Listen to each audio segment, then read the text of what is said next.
Good afternoon to all of you. Ladies and gentlemen, we are ready to start the webinar on China market requirements, jointly organized by Sri Lanka Embassy in China and Sri Lanka Export Development Board. At the outset, I will introduce myself to all of you. I am Soumya Kannangara, Assistant Director, Market Development Division of Sri Lanka Export Development Board.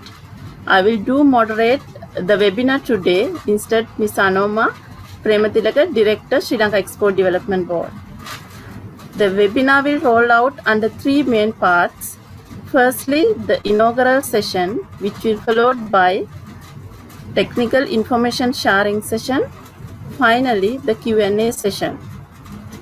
We have allocated 15 minutes for inaugural session, 1 hour and 15 minutes for technical information session, and 10 minutes for Q&A session. The technical information session will consist with three main topics: overview to Chinese market, custom procedure, and monetary flow against exports.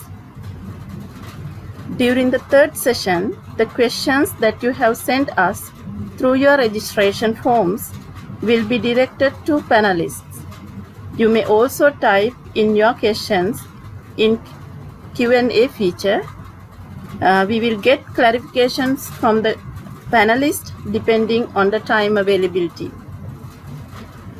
With this overall understanding, I now cordially invite Mr. Suresh De Mel, Chairman and Chief Executive of Sri Lanka Export Development Board, to deliver the welcome speech to formally inaugurate the webinar.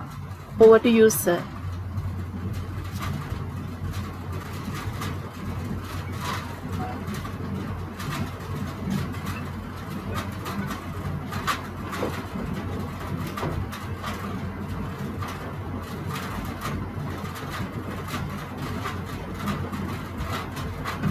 Good afternoon to all. Your Excellency, Dr. Palitha Kohana, Ambassador for Sri Lanka in China, resource persons from the Habib Bank, the Sri Lanka Association for Trade and Economic Cooperation, the China Entry and Exit Inspection and Quarantine Association, ladies and gentlemen. On behalf of the Sri Lanka Export Development Board, I would like to warmly welcome His Excellency Dr. Palitha Kohana for initiating this webinar and your participation, sir. I also welcome other resource persons from the China Sri Lanka Association for Trade and Economic Cooperation, the Habib Bank, and guest speakers, Mr. Zhong Duan, Secretary General of China, the Entry-Exit Inspection and Quarantine Association, Mr. Guo Lisheng, former Deputy Director General of International Standards and Technical Regulations Research Center. I also welcome all the participants to this very important webinar on market requirement in China. Despite a difficult economic climate across the world, China was the second largest global economy in 2021 and is destined to remain an engine of global growth for the next decade. China is a very important market for Sri Lanka, being our #1 sourcing destination and our 10th largest export destination in 2021. Having this in mind, the EDB, with the assistance of the Sri Lanka Embassy in China, organized this webinar to provide insights on how Sri Lanka exporters and potential exporters could sharpen their knowledge to explore the Chinese market. EDB has organized several webinars in the recent past on China market in collaboration with the Sri Lanka Embassy. on opportunities available for Sri Lankan exporters at Chinese e-commerce platforms. And this is another effort in the series of webinars.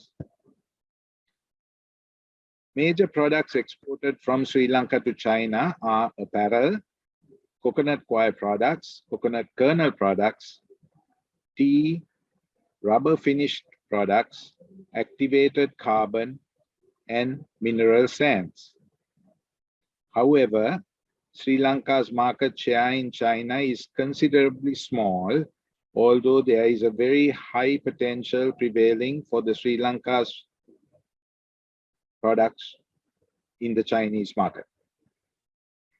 In addition to the main products I mentioned, Sri Lanka has a potential to supply the products like gemstones, quality spices, and organic agricultural products.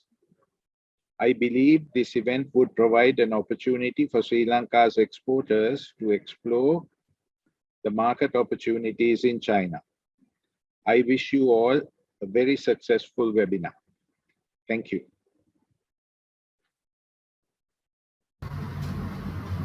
Thank you, Chairman, for background information and welcome note.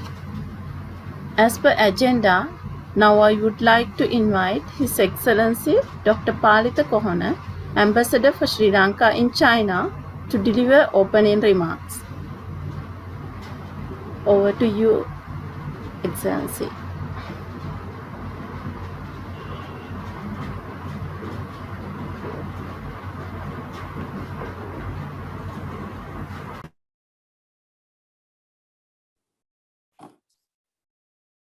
Thank you. Thank you very much for that invitation. Chairman, Mr. Suresh De Mel, the President of SLEDB and other members of SLEDB, Mr. Guo Lisheng, former Deputy Director General of the International Standards and Technical Regulations Research Center, and guests, friends. I would also like to thank the role played by the Habib Bank in assisting us to organize this webinar. We have worked with the EDB many times before, and we continue to work with the EDB. We truly appreciate the role that you're playing in facilitating Sri Lankan exports, especially to the Chinese market. We had great assistance from you during the CIIE last year, despite all the difficulties posed by the epidemic. CIE, that event, a success, somewhat of a success for Sri Lanka. As the chairman has already mentioned, China is the second biggest market in the world. It's the most lucrative market for luxury goods.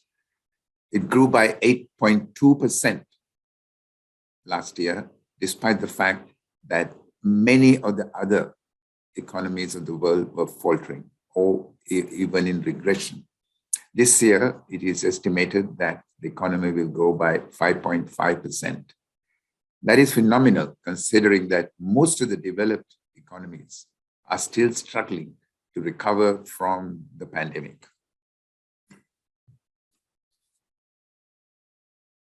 At the moment, China has 400 million people in the middle income category. And these are people who have excess spending capacity.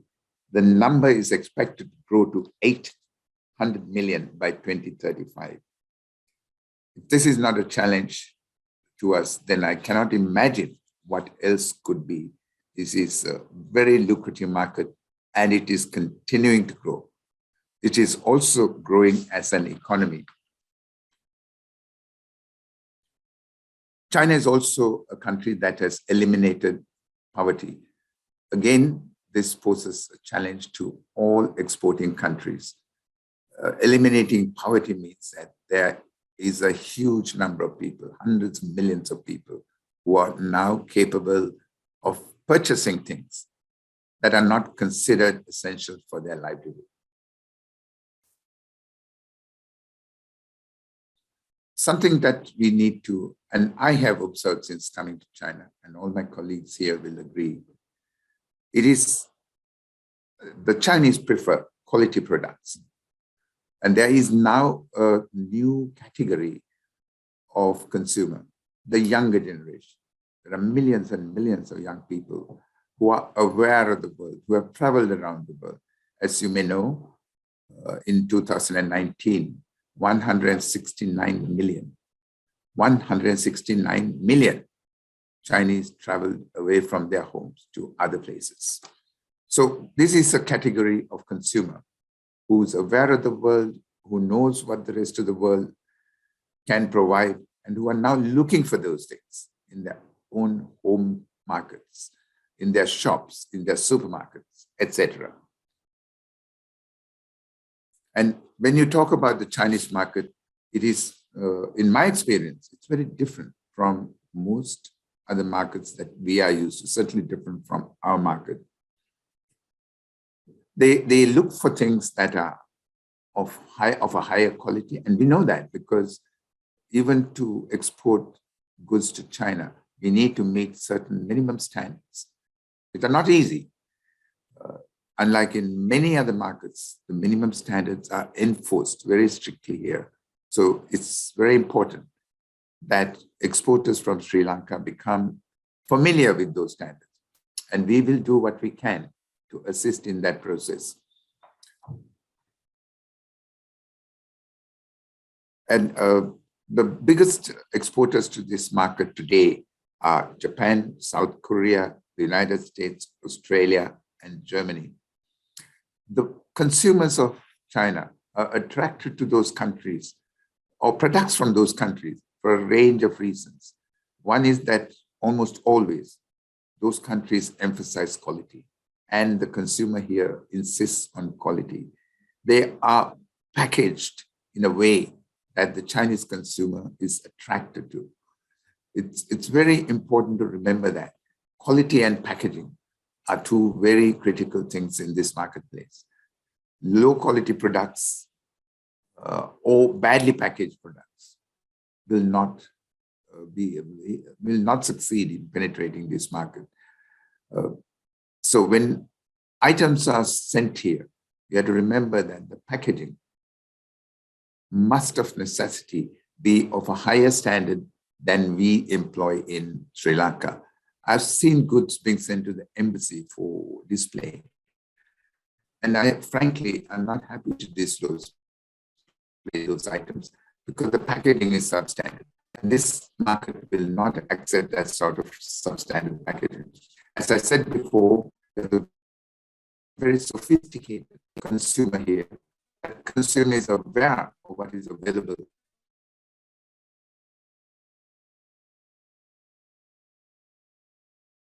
in Japan or South Korea or Germany. And they have traveled to those countries. Millions of commodity to be available to them in their shops. And if we are going to access this market, it's very important to remember that. There are a number of countries that, Asian countries, our neighbors, who have successfully penetrated this market. I can think of Philippines, Indonesia, Thailand, Malaysia, and other Southeast Asian countries. They have all something in common. One is that there is the Asean-China Free Trade Agreement. In fact, ASEAN is the biggest trading partner of China now, not the United States. Increasingly, I would expect the Chinese to treat ASEAN as their most important trading partner. And they have this free trade agreement between ASEAN and China. The result is that things that Sri Lanka produces in abundance and of high quality, things like coconuts, jackfruit, durian, rambutan, mangosteens, avocados, all these are now available in the Chinese market, but imported from ASEAN, not from Sri Lanka. This is something that we need to remember. And then, of course, I always tell the consumers here, or my contacts here, that Sri Lanka produces high quality fisheries products, marine products, but they're not available in this market because two reasons. We still haven't been able to satisfy the Chinese border control that our products meet the required standards. One. Two, I think this is very important to remember. We do not have a free trade agreement with China. I understand that the government has appointed a subcommittee, ministerial committee, in fact, to go into this issue and resume discussions on a free trade agreement. My own belief is that this will help us immensely to penetrate this market, which is going to be very important to us. As the chairman said, Sri Lanka is experiencing a critical economic financial challenge at present. One way to get out of this will be to increase our exports, not just the volume, but also the quality of our exports. This will, and China is the place where you can do it with. Our traditional markets are there, of course, but expanding those market shares in those markets will be a challenge because those markets are still suffering from the pandemic. China has left the pandemic behind. Of course, you will of course hear that there are cases and spurts of the pandemic here and there, but the numbers are nowhere near what other countries are experiencing. And China also has this zero COVID tolerance policy, which means that as soon as a few cases are detected anywhere, they adopt the most stringent measures to bring the breakout under control.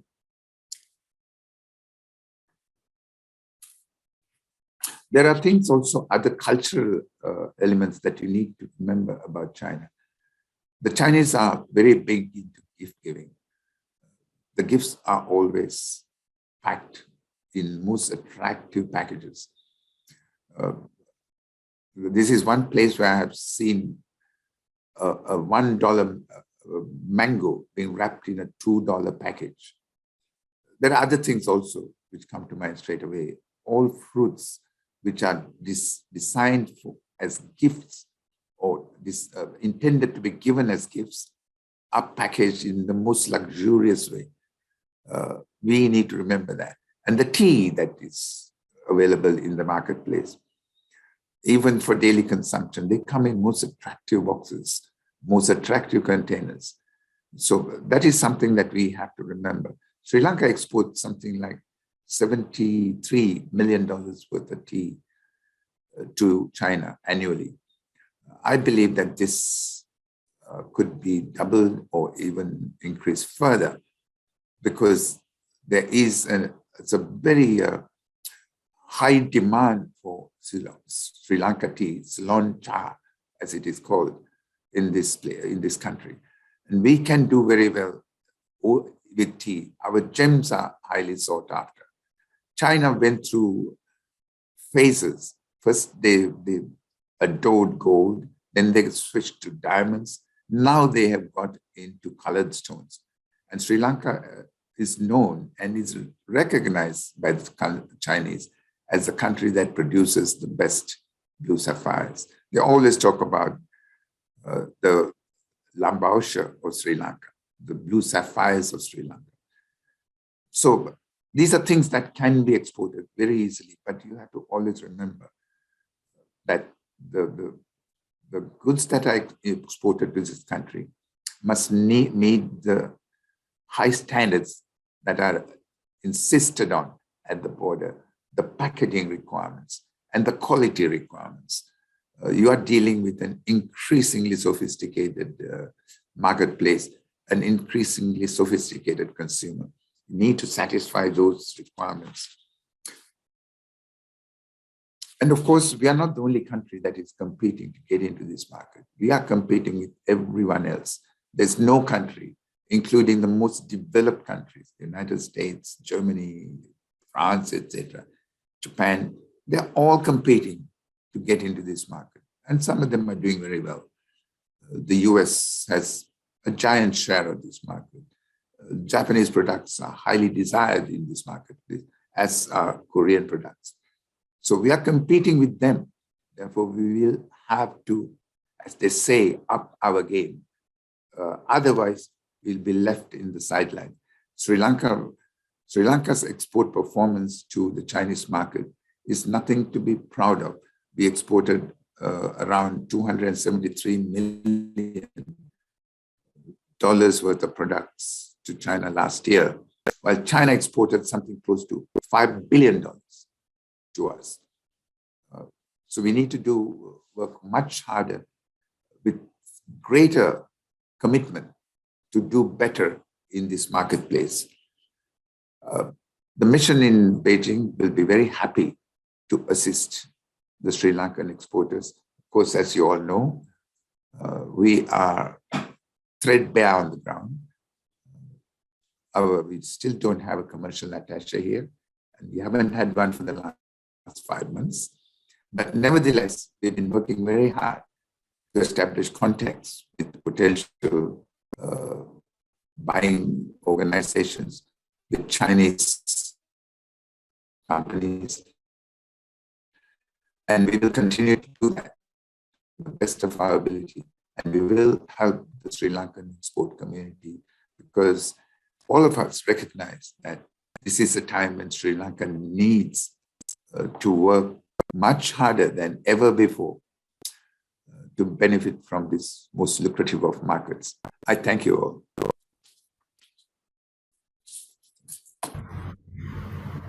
Thank you, Your Excellency, for your encouraging and useful speech on importance of quality packaging, Chinese culture, and also the market access facilitation through trade agreements. Ladies and gentlemen, now we move on to the technical information sharing session. This is the most important part of the webinar. China Sri Lanka Association for Trade and Economic Cooperation was recently established with the blessings of Sri Lanka Embassy in China, with the objective to enhance trade and investment cooperation between the two countries and ease the barriers faced by Sri Lankan exporters. Basic understanding on China market and how to attract Chinese consumers through packaging and branding will be presented jointly by the two speakers of the association, who have many years of experience in doing businesses in China. I cordially invite Mr. Chiranjaya Udumullage, President, and Mr. Anura Banda, Vice President of China Sri Lanka Association for Trade and Economic Cooperation, to deliver their presentations on overview of Chinese market. Over to you, sir.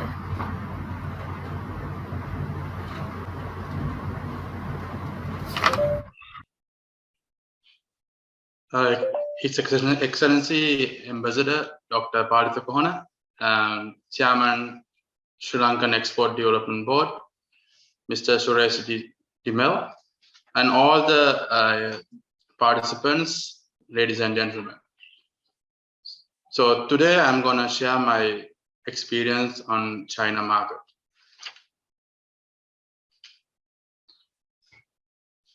This is China. The main thing is it's enormous. This is the world's largest population in the single country, and it's roughly 18% of the population of entire world. That translates to over 1/6 of the world population. This means that China is also the biggest marketplace in the world. So not just that, China is also the second largest GDP in the world, which trails slightly behind the USA. But when it's come to purchasing power, no other nation can beat China. So we all know China has the biggest exporter in the world, but did you know is also one of the biggest importer in the world. So China was the first country to emerge from the pandemic, and while the overseas travel continues to be discouraged and by restrictions, domestic tourism and consumptions of food and beverages bounced back on a wave of massive demand, while other countries are still struggling to conserve the pandemic. Thanks to their efficient methods and pandemic is no longer a big problem in China. And while most of the other countries are still catching up, China has restored their economy and it's much stable. Chinese market also growing with the increase of demand. So China has large customer base. They have the capacity of spending. They have also got the stability in the middle of this pandemic, and it's also a promising market. So no doubt China is the new gateway to strong export economy. So in the first part of this presentation, we will overview the China market and market trends. Then I'll guide you through the key concerns when you entering this massive market. And finally, you will see what you can consider as the potential exports. So here in the chart, we can see what China export from other countries. Even though a large portion of their imports or nearly more than 50% goes for consumer electronics and other industrial materials. There are nearly equally but small percentages quotes for food and beverages, apparel and textiles and rubber products and so on. So they have spending billions of US dollars for imports every year. So even 1% or 2% of that, in the case of a particular industry, translates to an enormous potential for a country like Sri Lanka. So this chart visualize the percentage of agriculture imports to China by each category. Vegetables, fruits, and fish each holds a significant importance among their agriculture imports. China is also the fifth largest importer of the apparel in the world. By 2030, China expected to be the fastest growing consumer market in the world. China imports are not limited to the consumer-oriented products, but also there are bulk imports. There are agriculture imports are nearly 8% of total imports. Food products are giving a major importance among their agriculture imports. Chinese consumer market has been rapidly growing over the last decade. That fast developing in the IT sector had a major impact on this. So introducing of online shopping platforms such as Taobao and Jingdong, so accelerate the consumer market growing. And all are known this single day, the November 11th, is the Chinese version of Black Friday. Or we call that Cyber Monday. So, however, this chart shows how China single day leaves all those combined sales in the USA way behind. So, following the COVID outbreak, China consumer market divides more towards online shopping.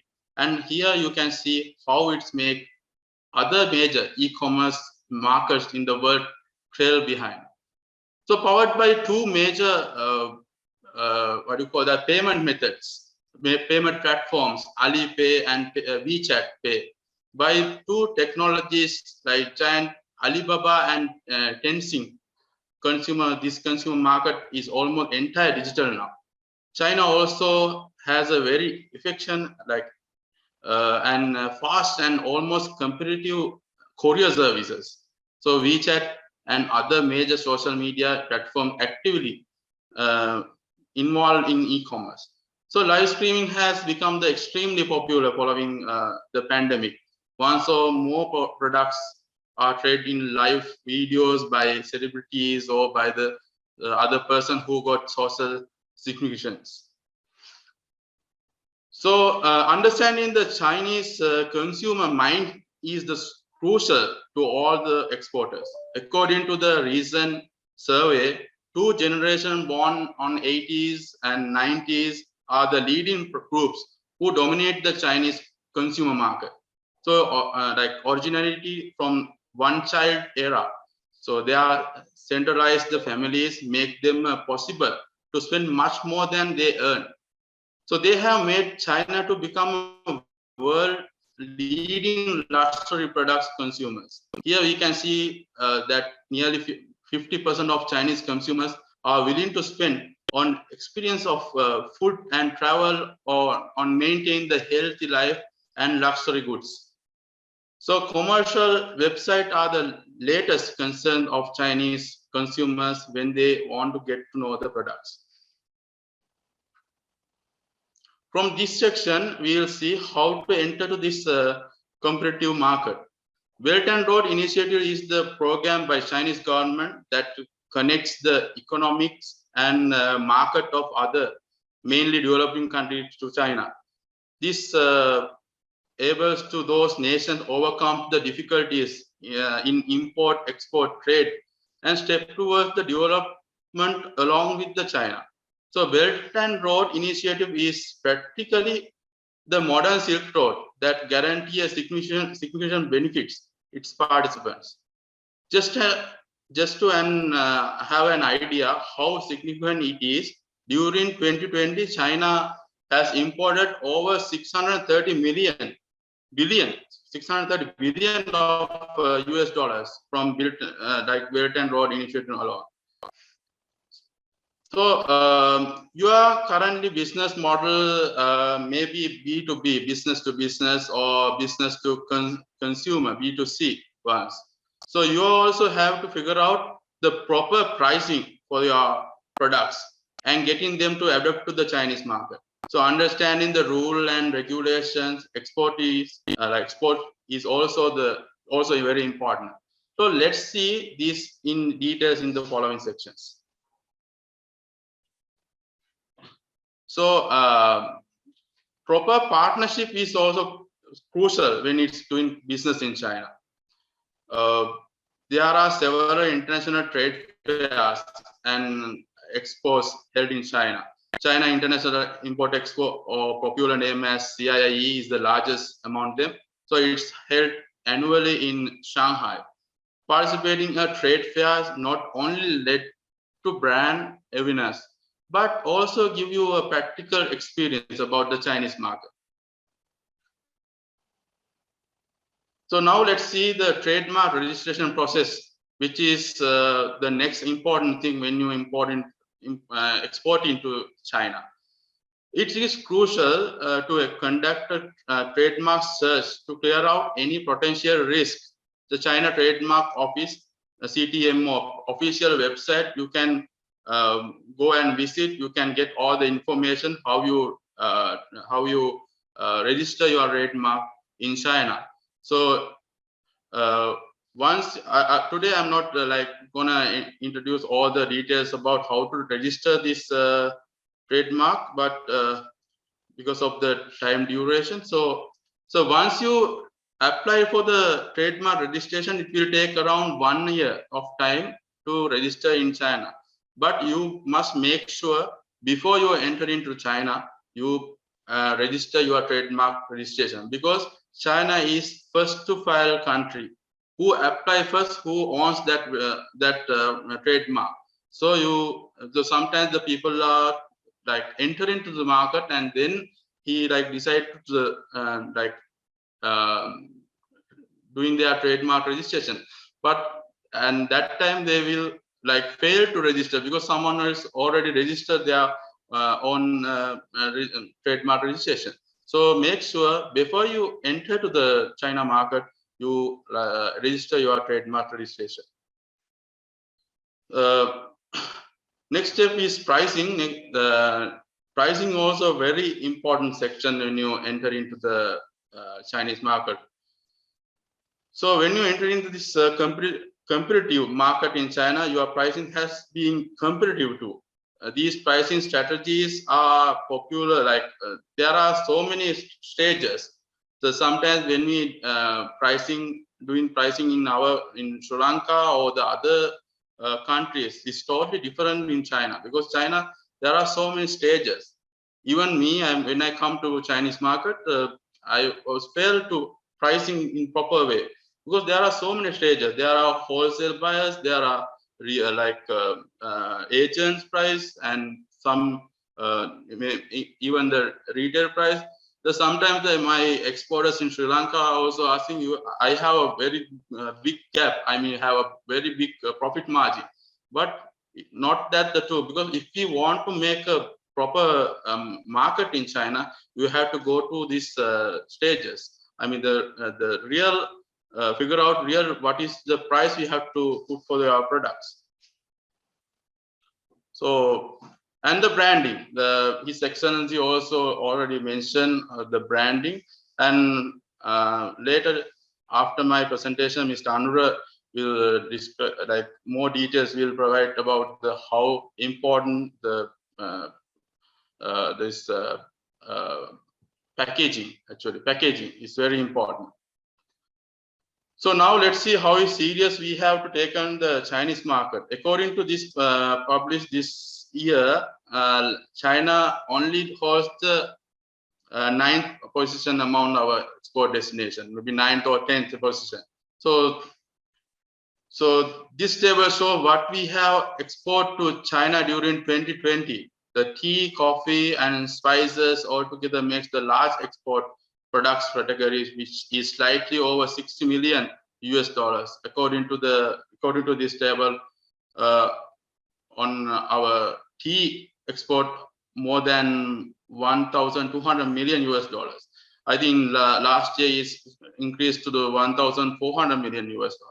So apparel, rubber, and seafood products are among our major export in China. So finally, let's see what are the potential export to China. Ceylon tea is export to China as consumer and oriental products as well as in bulk. Ceylon tea has a significant recognition about the Chinese buyers. So finest Ceylon tea packaged in premium packaging is the luxury as the ultimate value in China, where such products are preferred for the gifts. Willingness of the Chinese consumers to spending of comfort has increasing a demand of latest latex pillows and mattresses. And on the other hand, they are currently concerned about the wellness open a new market for our coconut products. So seafood is highly preferred by Chinese customers. So premium quality crabs and lobsters are always considered a luxury and has a remarkable market value.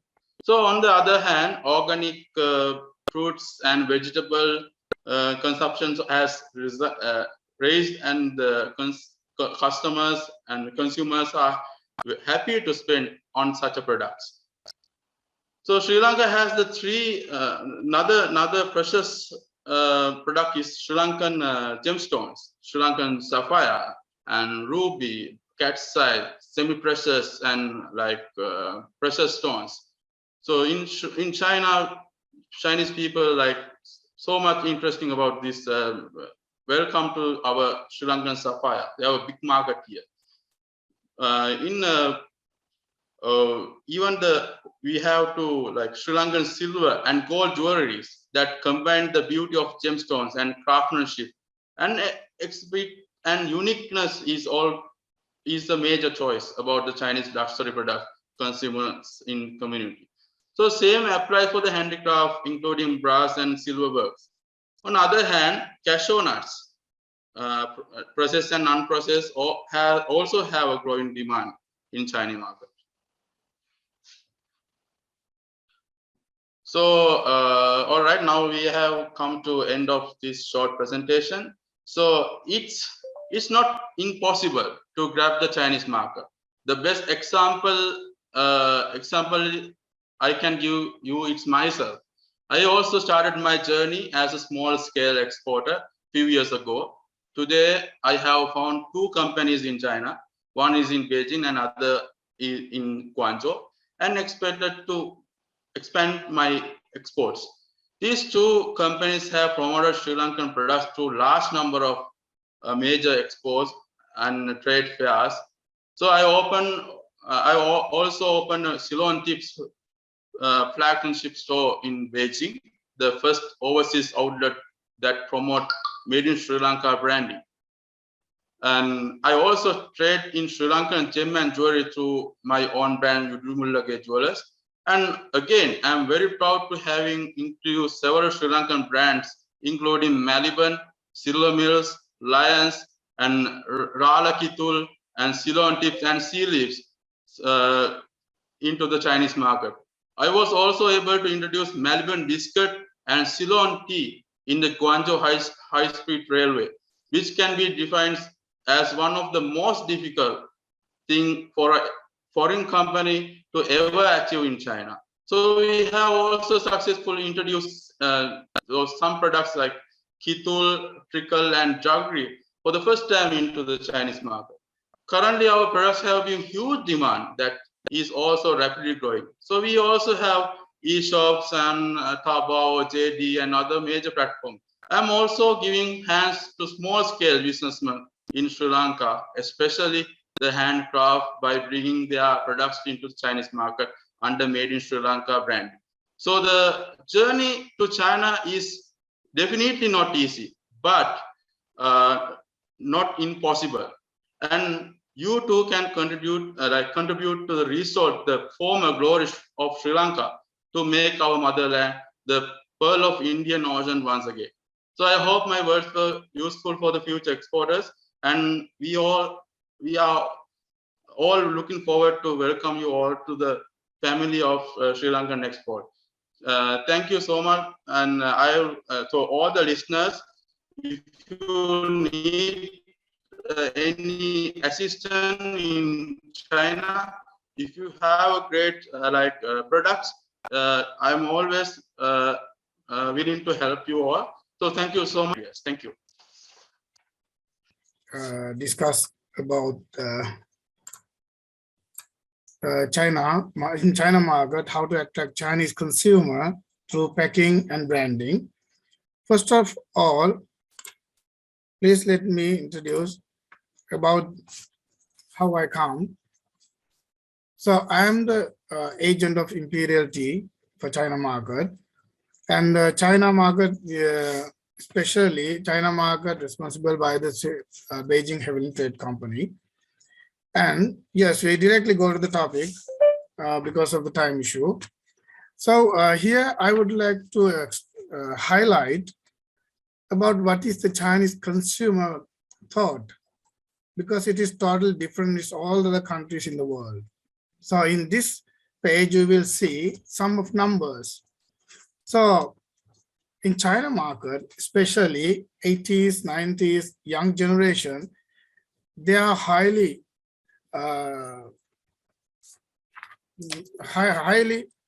would like to say that thinking about those numbers which has very deep meaning. For example, 520. So it is called I love you. So 526, I love you more. So like others also 38, Women's Day, Valentine's Day, Forever, 1314, like this kind of numbers. Why I mention this kind of numbers? Because of China market, they have been using in the packing product weight and also pricing, they have been using this kind of numbers. So here you will see 520. So these numbers they are using as a product's brand, product's name. So this is, we will see, this is kind of China, very popular milk tea and coffee. And they have using 520, that means I love you. So this is special meaning for younger generation. So the second one, you will see this is 526. It is I love you more, kind of meaning. So once you make in the packing, you can think about Chinese culture and Chinese thought about the younger generation. In this page, you will see some of numbers. Actually, those numbers are very lucky numbers. They are using as lucky numbers. So these numbers, they are using not for names, not for the brand. It is used for the product's weight. You can see 520 grams.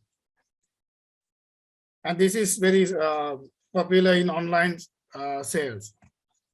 And also some of other numbers, this is given to refer to all the numbers 6 and 8 are lucky numbers. But sometimes when you're using, you will make 3 and 4. That is not very lucky number. But if that numbers go with the 6 and 8, it's become a lucky number. So this is one thing that help you to make packing weight and also pricing. Okay, next one is Chinese consumer prefer. What they prefer? At the start, our ambassador highlight, always now younger generation, they're willing to spend more money for good quality products and also good reputed brands and also very good packing. And also more and more Chinese generation, younger generation especially, they would like to see the natural thing in your packing. Almost it is feel them, it is close with our life. And also a lot of younger generation, they would like to see a range of products. For example, see number one picture, it shows that is the normal noodles, but it's goes with a range. The second one is also is a kind of milk, soya milk, also goes like a milk range. If it go like only one product, the market will be limited. We will continue these other products also going like a range.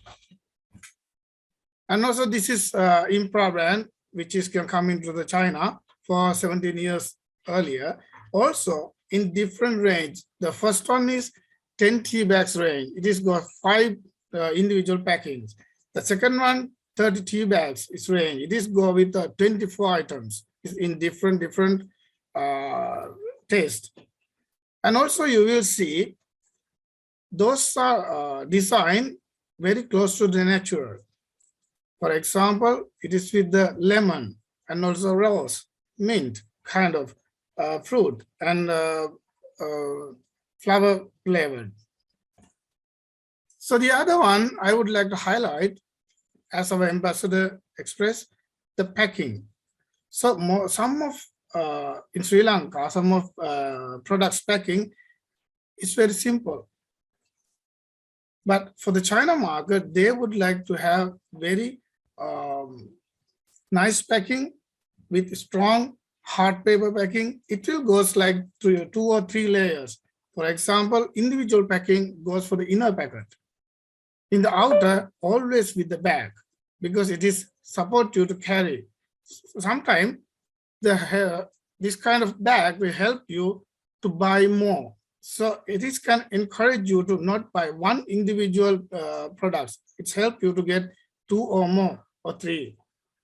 So the next one is the good packing, good range also support you to put in your shelf. In the shelf, you will very easily attract to your eyes. All the consumer will very easy to go and see what is this.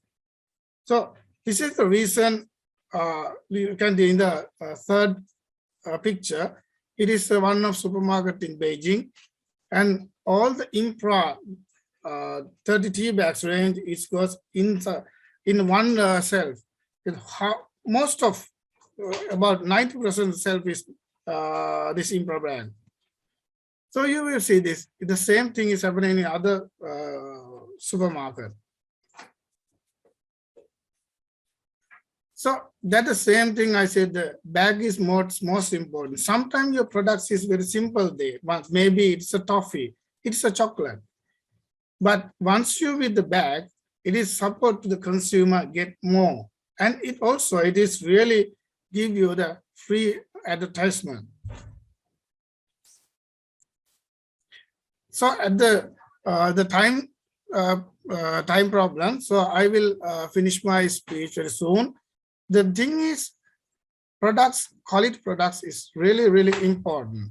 And also packing give you value become 2 or 3 times or more than 10 times. So packing and quality all are same important. Thank you. Thank you, Mr. Chiranjaya and Mr. Anura for your insightful presentations. Exporters often struggle with custom procedure due to complex processes, standards, and requirements across the country. Exporters need to learn these requirements to avoid potential delays and minimizing additional costs. It is also equally important to constantly monitor for any changes to legislation or regulations and assess how these new rules could affect your businesses. We have invited two former officers from China Customs to brief you on registration and regulation for exporting to China, covering sectorial requirements and product quality, packaging, and labeling regulations. Mr. Si Hong Duan, Secretary General of China Entry-Exit Inspection and Quarantine Association, and Vice President of China International Travel Healthcare Association, has been engaged in Entry-Exit Inspection and Quarantine and Ministerial Department of China. Mr. Duan is an expert in Entry-Exit Inspection and Quarantine policies and regulations, inspection and quarantine technologies, especially in animal and plant quarantine research. Ms. Guo Lisheng has engaged in work of international cooperation and exchange affairs in the government, the China State Bureau of Standards and Metrology, the State Bureau of Quality and Technical Supervision, and General Administration of Quality Supervision, Inspection and Quarantine. I cordially invite guest speakers, Mr. Zihong Duan and Ms. Guo Lisheng, to deliver their presentations. Over to you, Mr. Duan and Ms. Lisheng. 尊敬的这个斯里兰卡国家出口发展委员会主席，还有呢斯里兰卡驻华大使先生，那么各位这个参会者，大家好。 Distinguished President, Ambassador, ladies and gentlemen. 那么非常高兴啊，参加今天的这个线上的会议。那个我们这个去年呢和斯里兰卡这个出口商协会啊也签订了这个合作的这个协议。所以呢，我们今天呢也是非常荣幸啊参加这个活动。 We are so happy to attend this meeting, and in the last year, we have signed the MOU with the Sri Lanka Export Association. 那么今天呢，我和我的同事一块儿呢，我呢就是把我们中国出境检检协会向各位介绍一下。那么具体的进口食品的有关的这个法律法规和要求呢？ 我们就请我们郭立生老师呢来做这个介绍。First, I will make a brief introduction to our association, and second, Mrs. Guo will give us the introduction to the custom procedures. 中国出境检检协会呢是经过民政部这个批准成立。 有这个从事检验检疫的相关的企事业单位、社会组织，和个人呢，那么自愿组成的一个社会团体。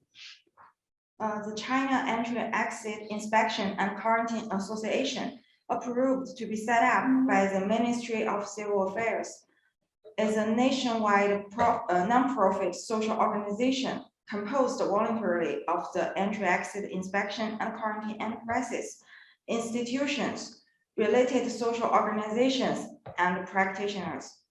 我们协会呢也是一个非营利的组织啊，成立于呢1991年。目前的会员呢，有这个检验检测的这个机构，动植物产品的、食品的、工业产品的，那么制造企业、贸易公司，跨境电商，电子商务平台的企业等等呢，这些呢会员。 The CIQA was founded in 1991, and now the members of the CIQA, including inspection and testing institutes and enterprises of plant and animal products, foods, industrial products, manufacturing, trade, cross-border e-commerce platform.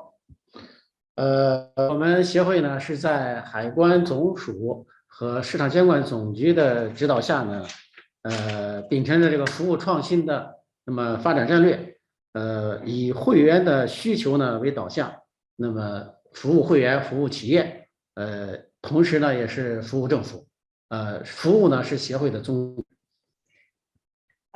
Guided by the State Administration for Market Regulation and General Administration Customs China, CIQA aims to provide a service for our members, enterprises, government, and the society.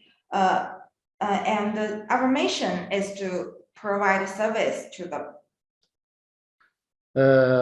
我们呢为这个会员呀和广大的这个进出口企业，那么提供这个政策相关的政策、法律法规政策的解读，一些咨询服务、信息服务、技术服务，也包括商务服务。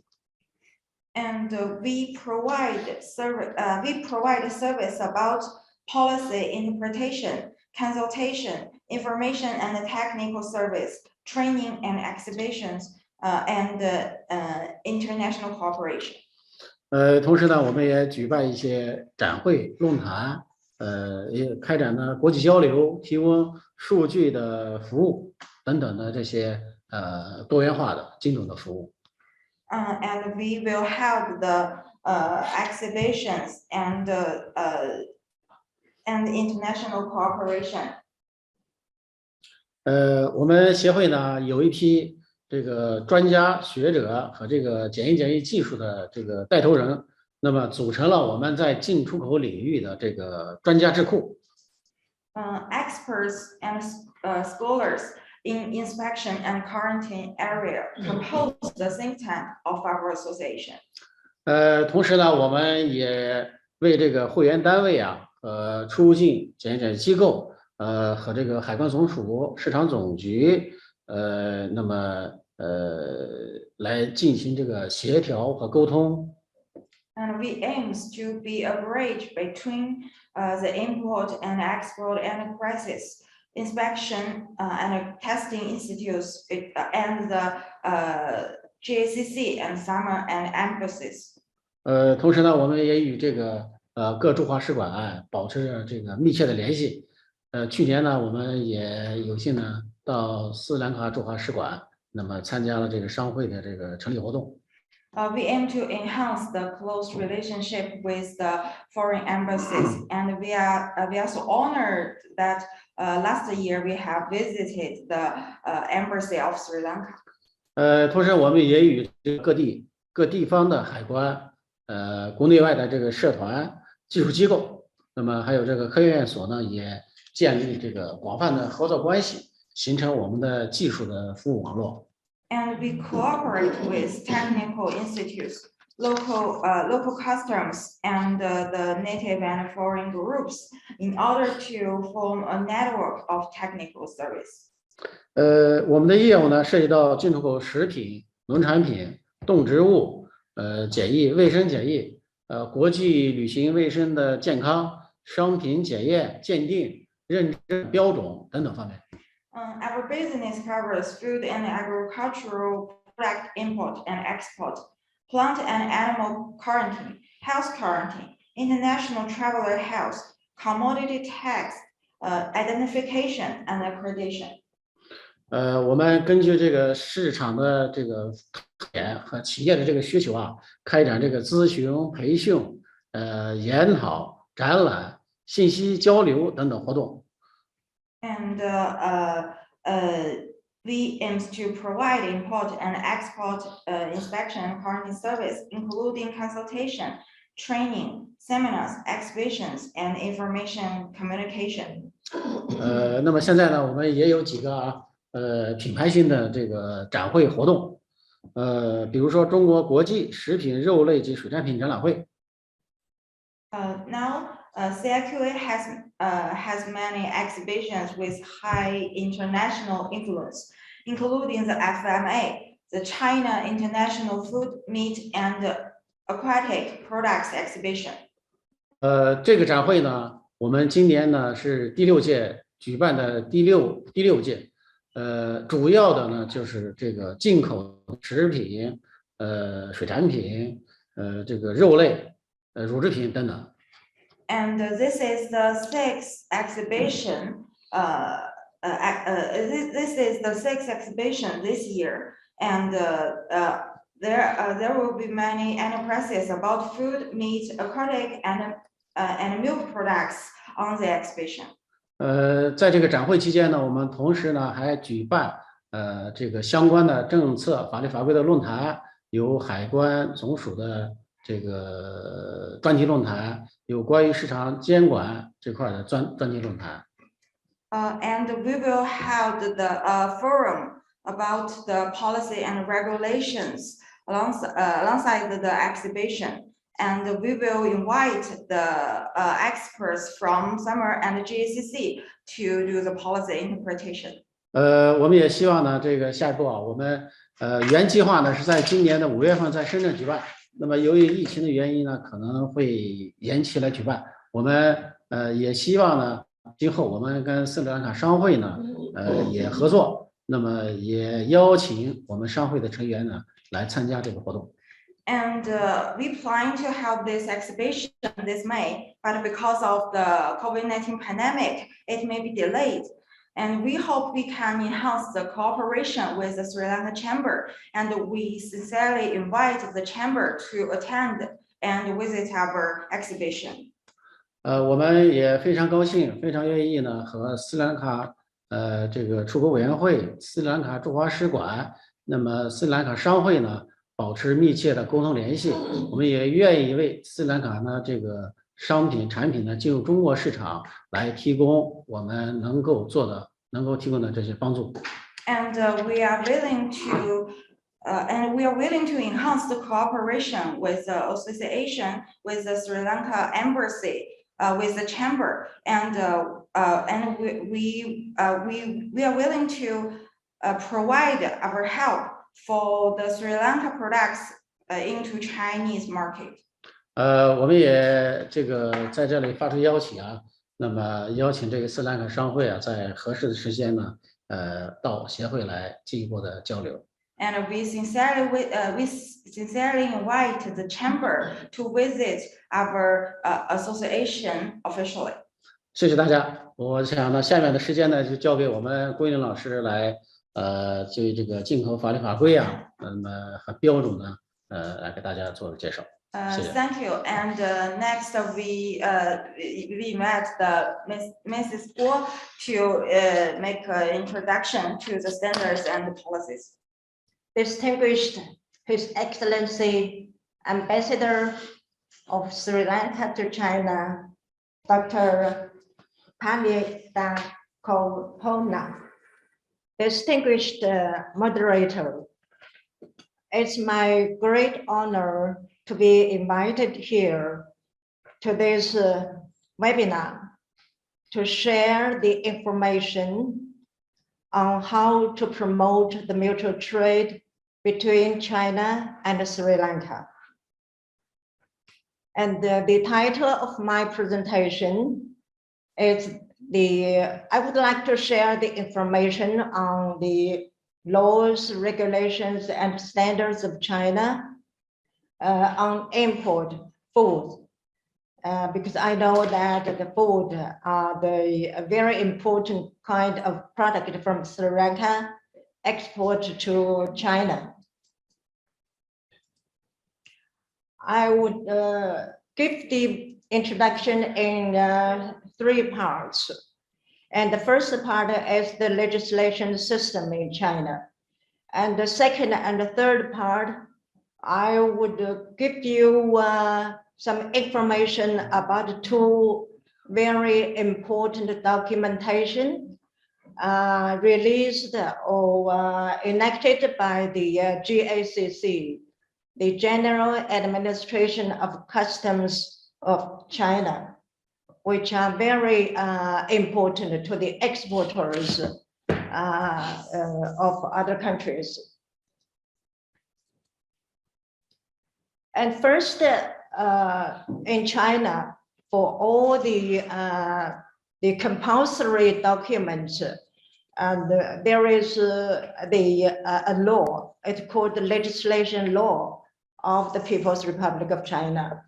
And according to this law, the 4 levels legal documentation are permitted to be developed. And the first level, and it's the highest level, is the law, and it's promulgated by the National People's Congress. It's like the parliament of other countries. And the second level is the legal documents promulgated by the State Council. It is administrative regulations. And the third level, which are a very, very big number of rules, they are developed and published by the departments, the ministries, the commissions under the State Council. And the fourth level is the local regulations. The first, there are a number of laws related to the import of foods. For instance, the most important is the food safety law, and related to other laws are the law on entry and exit animal and plant quarantine, and the law on import and export commodity inspection, and the law, the custom law, etc. And there are many. To save time, I don't go over all of them. And for the besides the laws, regulations, and the rules, there are also very important technical requirements set in the food safety standards. And these standards are all drafted and developed by the Ministry of Health. And it's a very, very powerful organization to develop the food safety national standards. By July last year, there are already 1,366 food safety national standards, and it covers the requirements of about 90% in this area. And these food safety standards, not only the product standards, but also the general requirements and the production procedures, and also the testing method. So all these are involved in the food safety national standards. And in China, the short symbol of national standards is GB. It's the two head letter of national, Guo, B, it means standards. And I won't go over so many food safety standards. All the regulations or standards, they have to be based on the law, because the law is the highest. And all the other levels, 3 levels, are the lower level compulsory documents. For instance, in the food safety law, it is mandatory required that the food, the whole process of food production shall be traceable. And the registration and all the overseas manufacturers wishing to export their food products to China, they have to be registered with the entry-exit inspection and quarantine government department, and now it's GACC. And also the package, for all the package, particularly pre-packaged, there shall be the label in Chinese. And if the introduction of the product is required, and the introduction should also be with the Chinese version. So that's the first, a very brief information about the legislation system in China. And the second, I will go one of the two very important documents developed by the GACC. And the first one is the decree number 249, and it is the administrative measures on import and export food safety. And this decree or this rule first made public in April last year. And it entered into force from January this year. So it is very fresh. Of course, and this rule have been developed on the previous rules. And when the new rule is made to the public, and all the previous versions would be replaced. And you can see it replaced a number of the department rules. They are developed by the former AQSIQ, which were familiar by many embassies and exporters, and also replace the documents of GACC itself.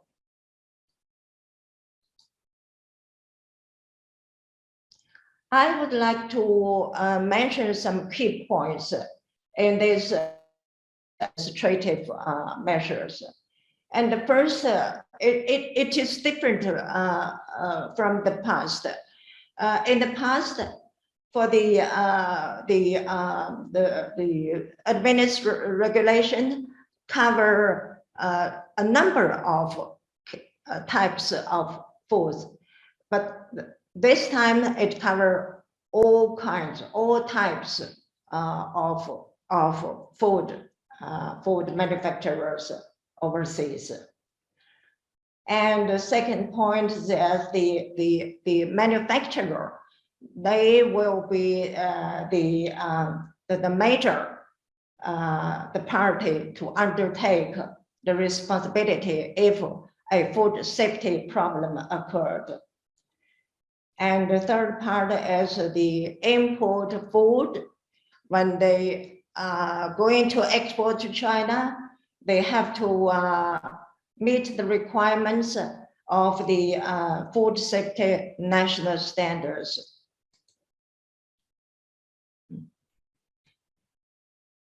And for the import foods, the GACC carry out a conformity assessment inspection.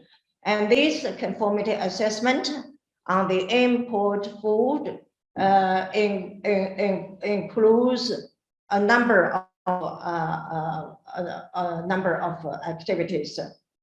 For instance, the food safety quality system of the exporting country. And the overseas manufacturer, they have to obtain the registration, and the importer, they have to be making file, and they have to offer the conformity assurance. And also the import animal and plant quarantine and they have to provide the evidence for the inspection and quarantine at the port. And also all kinds of the documents are needed. And the inspection be checked on site and document verification and sampling inspection, etc. The GACC will impose a system of registration to the food manufacturers overseas if they export food to China. And this registration could be obtained in two ways. In a moment, I will mention that later on.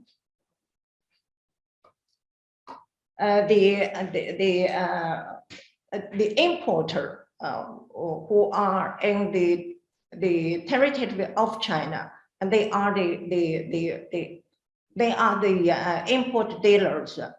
It is not the registration, but they will make file and to report to their local GACC office for filing.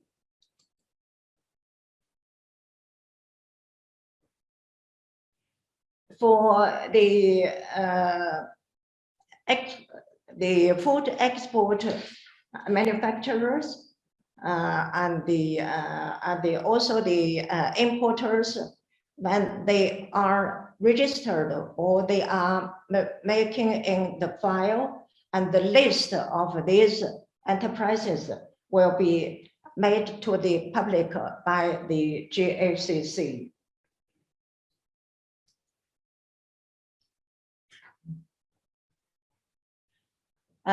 When you make a registration, and the manufacturer, they will offer the certain items of information. And when you offer the information, and the information has been checked by the GACC, and then if everything is okay, and you will, this manufacturer will be informed that they have been passed through the registration, and that they get the registration number. But if the information on the items changed, and they have to inform the GACC as soon as possible, no more than 60 days, about the change. So this, I hope the exporters or the manufacturers please pay attention to. So everything recorded when you apply the registration, each item, no matter how big or small the change, that you have to inform the GACC as soon as possible, no more than 60 days.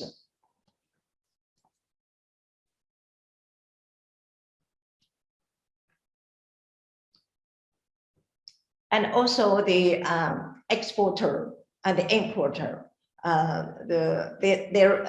there should be a contract. It's necessary. But before signing the importing contract, you have to make sure, both parties make sure that a license is permitted between the two the countries. That is the import animal and plant quarantine permission. You have to have the permission. If there is no permission, usually the permission is stated and then an agreement between the two countries of the government, between the governments of the two countries. And also the packaging, the labeling, and the indication, and you have to meet the requirements of the food safety national standards. And there are a number of national standards stipulating requirements on the packaging, labeling, indication of the import food.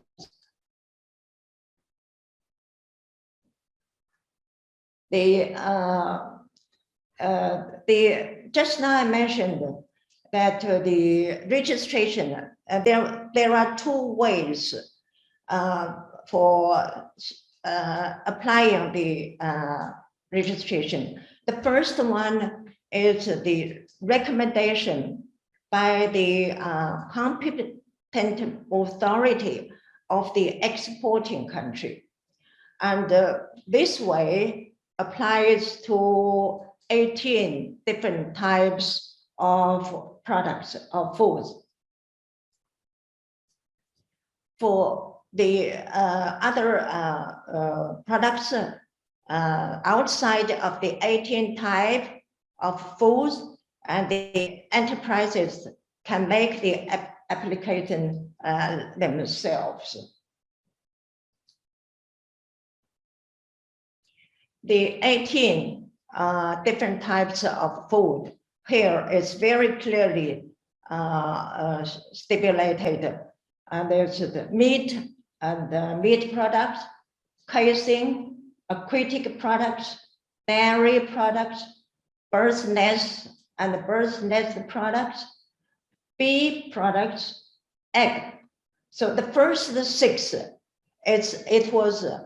they require registration in the past, but now according to the current regulation, and not only the 6 kinds, but also the egg and egg products, edible oil and fats, oil seeds, stuffed pastry products, edible grains, milled grain industry products, and mold, fresh and the dried vegetables and dried beans, and condiments, nuts and seeds, and dried fruits, and unroasted coffee beans, and cocoa beans.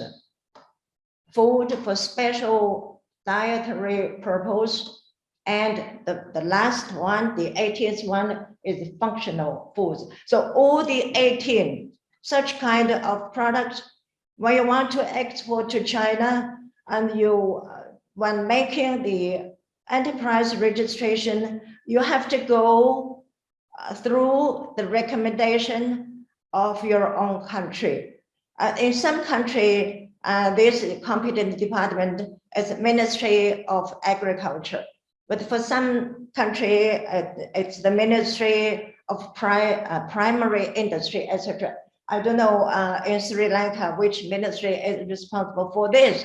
But anyway, for the 18 different kinds of food, when you want to make registration, you have to go through by the recommendation of your ministry.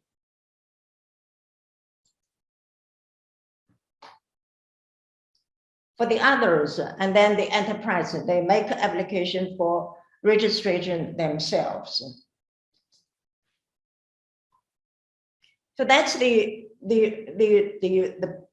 general key requirements in the administrative rules for the import and export food. And the third part and the second document I mentioned just now, published by the JACC, is decree number 248. And it was enter into force on the same day of the previous document, that is January the 1st this year.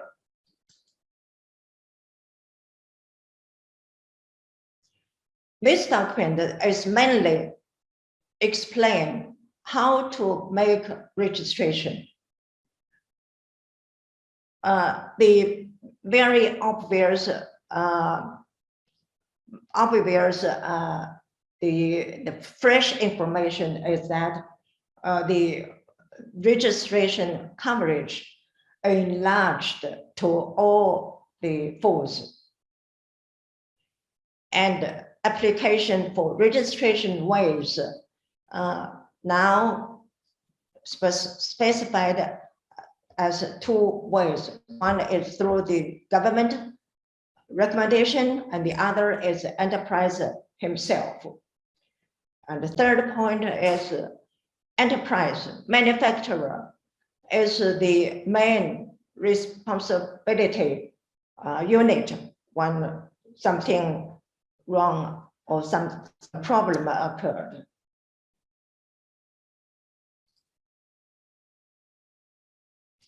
And also through this regulation, the competent department of the exporting country, also the responsibility of them is stressed, underlined.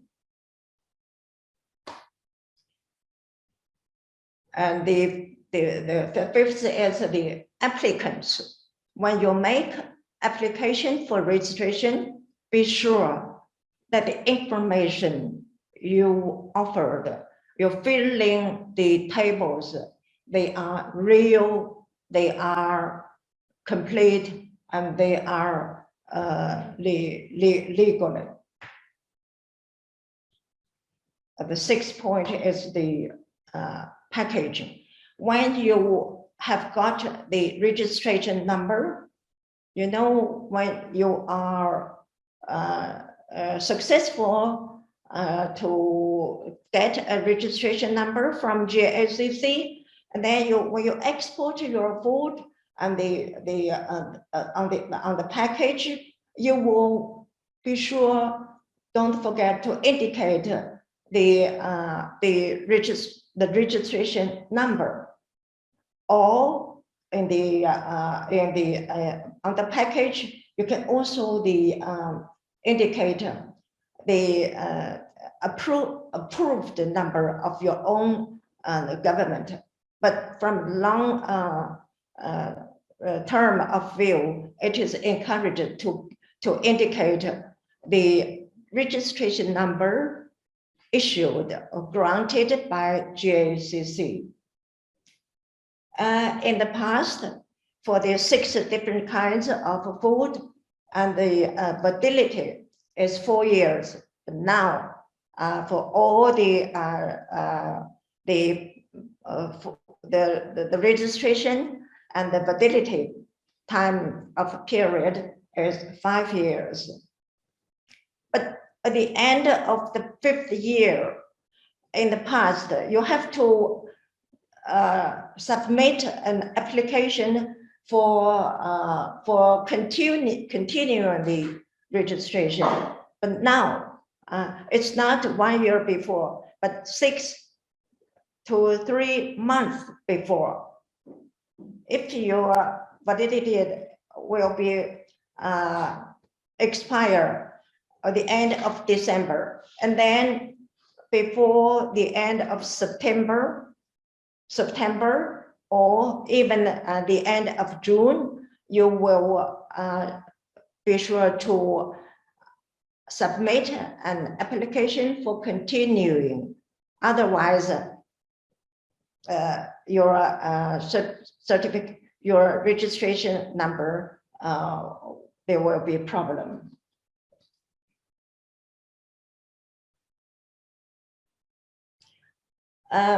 I mentioned that outside of the 18 types of food, and the enterprise may make application themselves.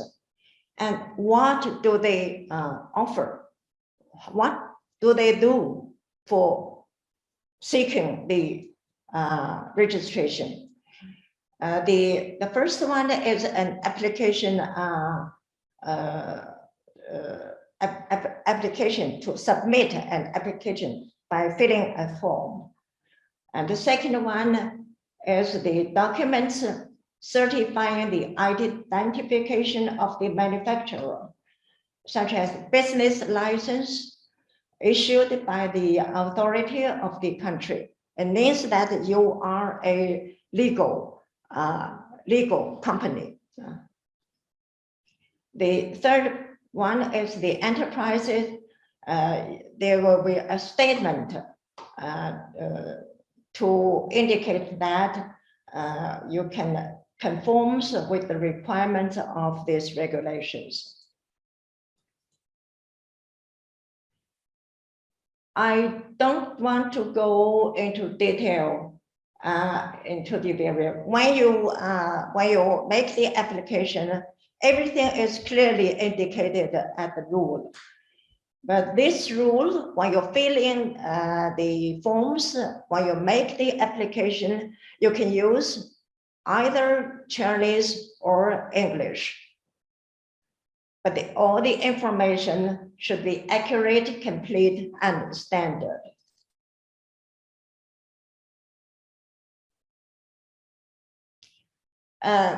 When we received the application, and the GACC will organize an evaluation group to check the information. And for the evaluation, there are also, according to the rule, there are three different ways. And the first way is just the document review. Everything is okay, maybe, and then you can grant it to give the registration number. So this is the first way. And the second way is video inspection, particularly when the pandemic now is spreading all over the world, and for the safety of people, and video inspection now is frequently used by the GACC. So the expert group, they don't have to go to the manufacturer located in your country. And the third way is the on-site inspection.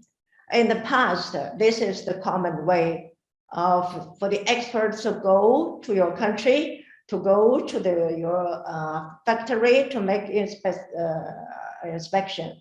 But now, this is only one of the three ways to make inspection. Sometimes maybe the three combination.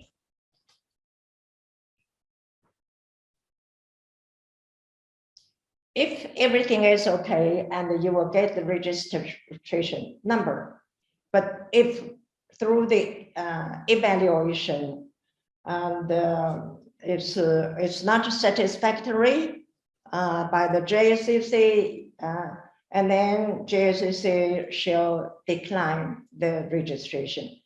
No matter approved or declined, and an information in writing form will be sent to the applicants or to the competent authority offering the recommendation, or to the manufacturer submitting the application themselves.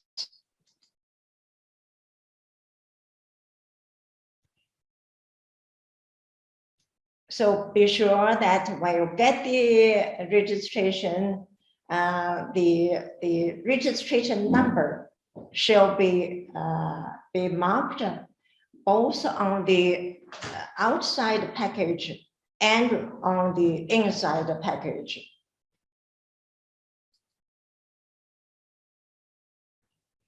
And the GACC, I mean the central government, is the only organization to publicize the information of the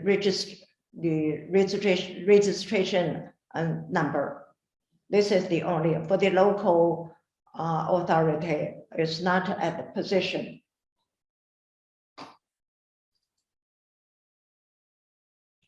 And before going into effect on January 1st this year, and according to the WTO rules, and all the regulatory documents affecting international trade shall be notified to the WTO system, and mainly the WTO TPT agreement and the WTO SPS agreement. And so China has informed both TPT and SPS committee about the tool, and usually the comment period is 60 days, but for these two documents is the more longer time had been given for countries to make comments. So this is very important to get the legislatory information through the TPT SPS channel.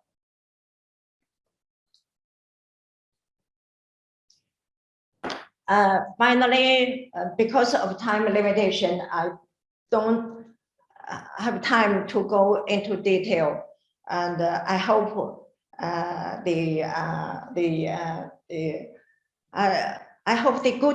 I will send the good wishes to the peoples of China and Sri Lanka. And several times I was invited to participate in the activities organized by the Sri Lanka Embassy in Beijing, and the economic counselors, very good friends of mine. And I wish China Sri Lanka friendship forever. And I hope this webinar a great success. Thank you.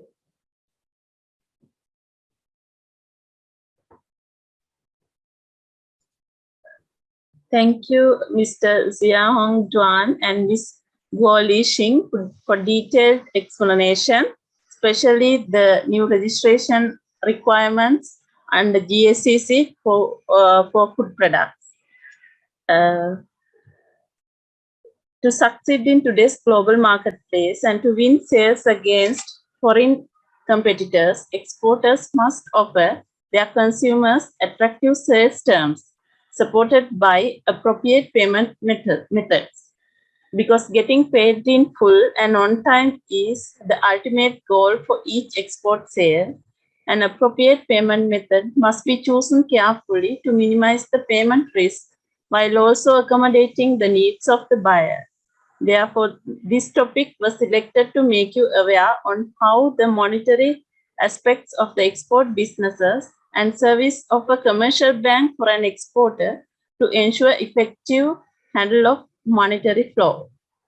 I would like to invite Mr. Farhan Talib, Regional Manager of Singapore and China, to start their presentation on monetary transaction proceeds against export. Over to you, sir. Thank you very much. His Excellency Dr. Padita Kohana, Ambassador of Sri Lanka to China, Mr. Suresh De Mel, Chairman, Sri Lanka Export Development Board, Mr. Duan Shao Huang, Secretary General, Entry-Exit Inspection and Quarantine Bureau. Good afternoon, ladies and gentlemen. Thank you for having us today for this webinar. And I'd particularly like to thank Mr. Ambassador and his team there in Beijing for working with our teams in Beijing in making this a success. I'm based in Singapore, and we have our colleagues from our Sri Lanka branch out of Colombo and our China branches out of Beijing available on the call. And we split the presentation as we go along. I would take this opportunity to present a bit about the bank Then Mr. Pereira will take over to talk about HPL in Sri Lanka. And then Mr. Ben will take over and take you through the details of how a CNY transaction works in case of an export to China. From Sri Lanka or anywhere in the world, it's the same process. Dalita, can we move to the next slide, please? Okay. So HPL is the largest bank in Pakistan with assets of $24 billion, and we have 1,700 branches. The bank is owned by Aga Khan Fund for Economic Development out of Switzerland. We are present in 14 countries, and if you look at the region, we're obviously there in Pakistan and Sri Lanka. We are present in Bangladesh, Nepal, China, and Singapore, and in Middle East, in UAE, Oman, Bahrain, amongst other countries. Our involvement in China with China goes back about 17 years.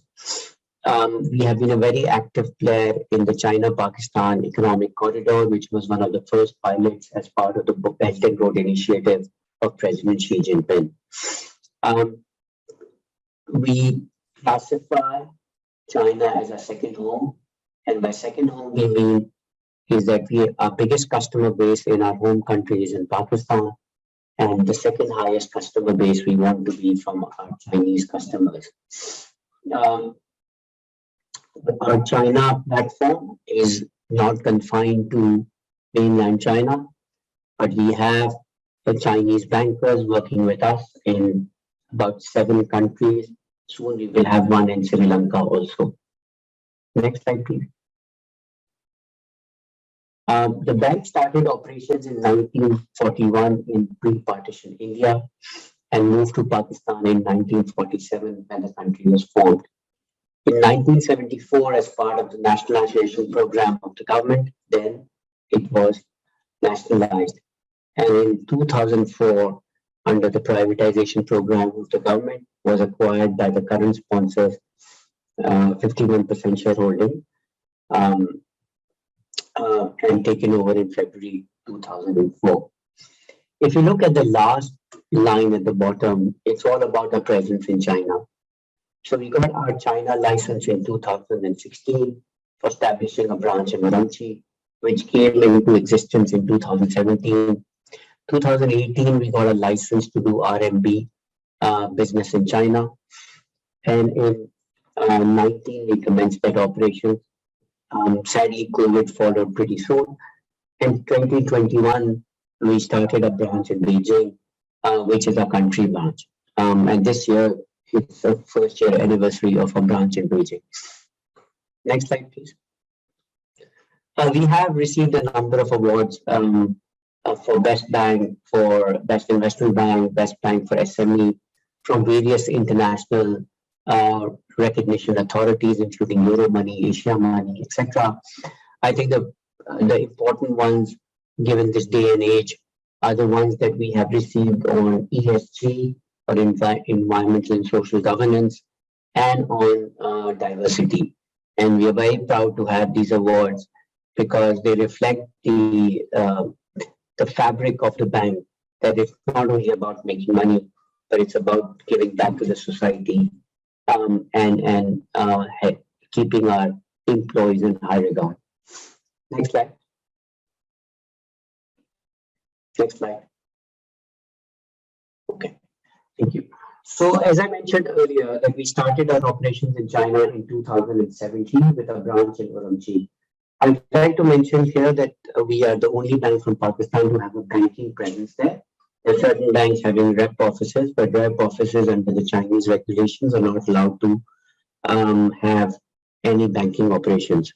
We are also one of the only 3 banks from Middle East, from MENA, or Middle East North Africa, and the Southeast Asia region to have an RMB license, the other 2 being State Bank of India and National Bank of Egypt. So it's a great privilege to have this. What this allows us to do is for our customers, whether they are importing stuff from China or exporting to China, we can do end-to-end RMB intermediation without involvement of any other bank. So if you were to export to China, your buyers can send their money to HPL in China, and that can be deposited with your account, preferably in HPL Sri Lanka. But in case that account is not there, then in any other bank. And this whole transaction can be done in RMB, CNY in case of mainland China, and CNH in case of offshore China. So we offer full service banking, full service wholesale banking in China.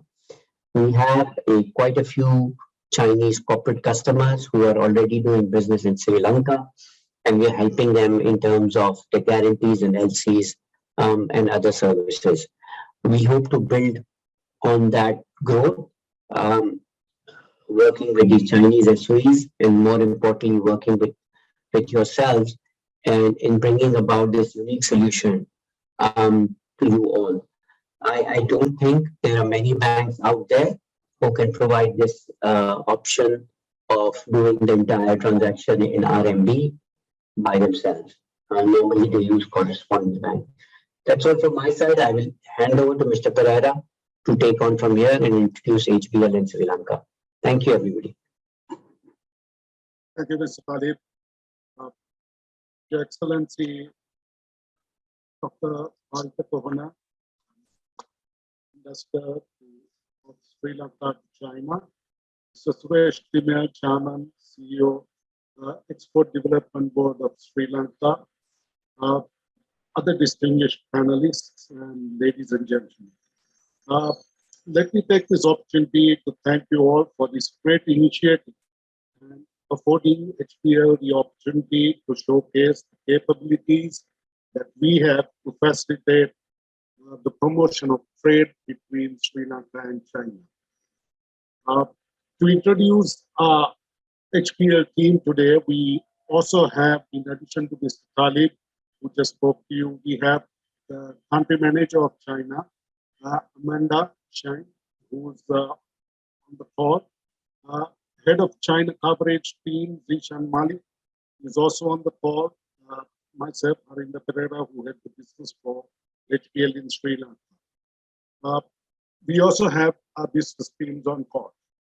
So in Sri Lanka, HPL Sri Lanka is a fully fledged licensed bank in Sri Lanka. We have been in operation in Sri Lanka for over 70 years. So we offer the full range of corporate banking products, including the working capital, the trade, medium-term funding, receivables financing. On the trade side, we offer all activities with regard to import, export products, letters of credit from advising, issuance, negotiation, bill discounting, confirmation, all that we offer. And even the letters of guarantee is issued in whatever the currency that is required, in foreign currency as well as in local currency. So we have a fully fledged trade unit that can take care of your transactions as well. The deposits, again, we offer foreign currency as well as local currency, and probably one of the few banks in the market that has the capability of transacting in CNY. Cash management, we can tailor-make the products to suit your needs. And on the treasury side, we offer the exchange rates, forward FX rates wherever the regulations permit us to do that as well. Salary transfers and payroll solutions for employees of corporate clients. That is also something which we offer. And we have specialized salary banking product as well called employee banking, which puts together a number of products under a packaged product which will give you the facilities for ATM cards, current savings, standing orders, all that packaged into one. Next slide, please. So this again, the slide of what we offer the corporate clients. special emphasis to be placed on the CNY capabilities that we offer, especially in the context of exporters to China. I would think that there would be tremendous advantage for local Sri Lankan exporters if they are able to get pricing in CNY, because at the Chinese end, I'm sure a lot of the importers will prefer to quote you prices in CNY. Next slide, please. Yeah, so this is some the products that we offer individuals in case any of you are planning to open up sort of liaison officers or support services in China. Probably individual accounts also will come into the picture where you need to make salary payments and that sort of thing. So I thought we'll include this also and this slide as well. And again, CNY transactions draw special emphasis in this area. Next slide, please. So moving on to the China Sri Lanka cross-border transactions, as I said earlier, letter of credit is a transaction which comes under the UCP 600, Uniform Customs and Practice. And it is basically a form of adding the bank to undertake the payment, provided the exporter provides compliant documents under that credit for the documents that are asked for under that letter. So under this, in the 1960s, 70s, 80% of the global trade transactions took place under a letter of credit. But over a period of time, once buyers and sellers established their links and they got comfortable with each other, the letter of credit mode of transaction has basically come down to a little over 50% today. However, something which we need to keep in mind is that the default rate on letters of credit is still below 1%. So it is probably one of the most safest ways for buyer and seller to start trading with each other. Why? What is the unique HPL profession that it has for China?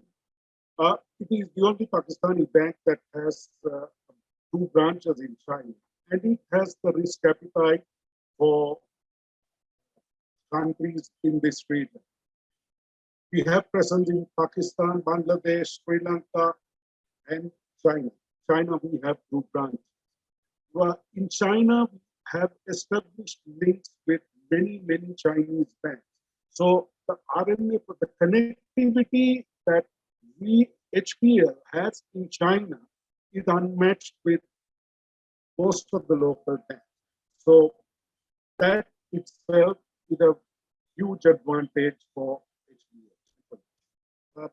We can also tailor-make structured trade finance products for you, depending on what your trade terms are, what your needs are. We can come up with products that will suit your requirements. And we can provide comprehensive services with full banking license where we can provide you the CNY transaction capability. That is something very unique to us in this part of the world where not many banks in Asia have a presence in China. So HPL having a presence in China gives us a lot of advantage over that and gives you as a client to bank with us where we can help you out big time. Few these new features that have come up as a result of COVID-19 pandemic, the Article 29, 35, and 36 of UCP, which relate to the post-merger clauses that come under a letter of credit.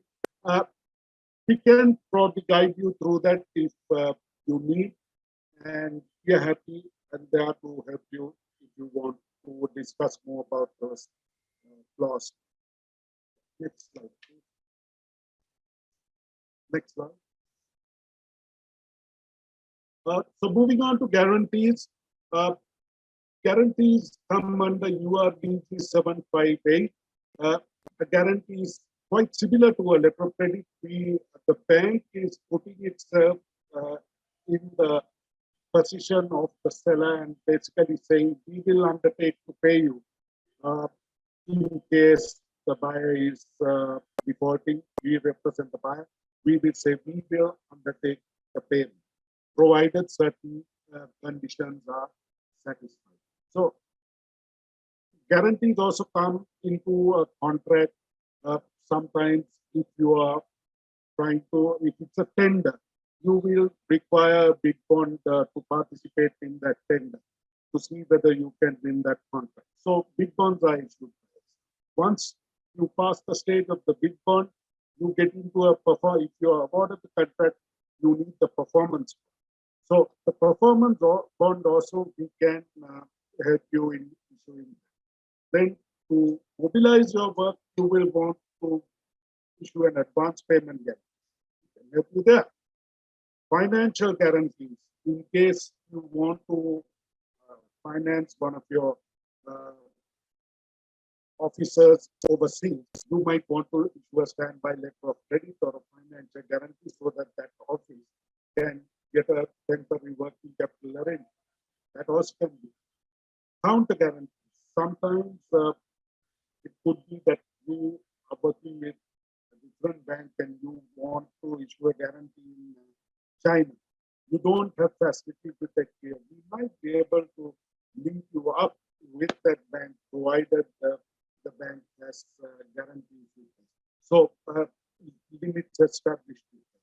So sometimes even a local bank, if you're working with, we might be able to help you.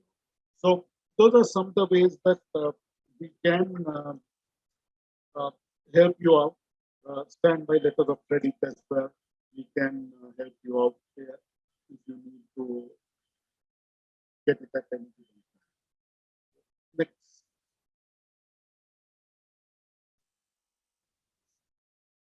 This is just a flow through how a transaction would sort of take place.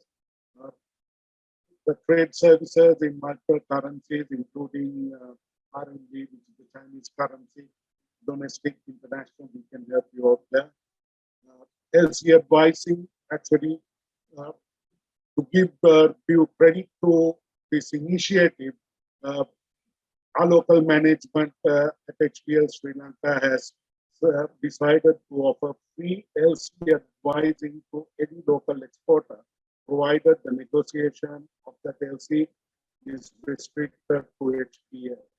We are happy to advise the LC free of charge. Thank you. Confirmation, if you need confirmation added to any of these LCs, export LCs or import LCs that you may have to issue, we can look at that as well.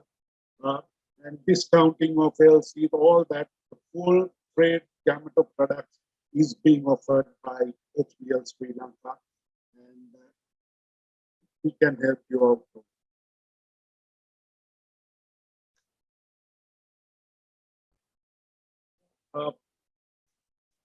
Next slide.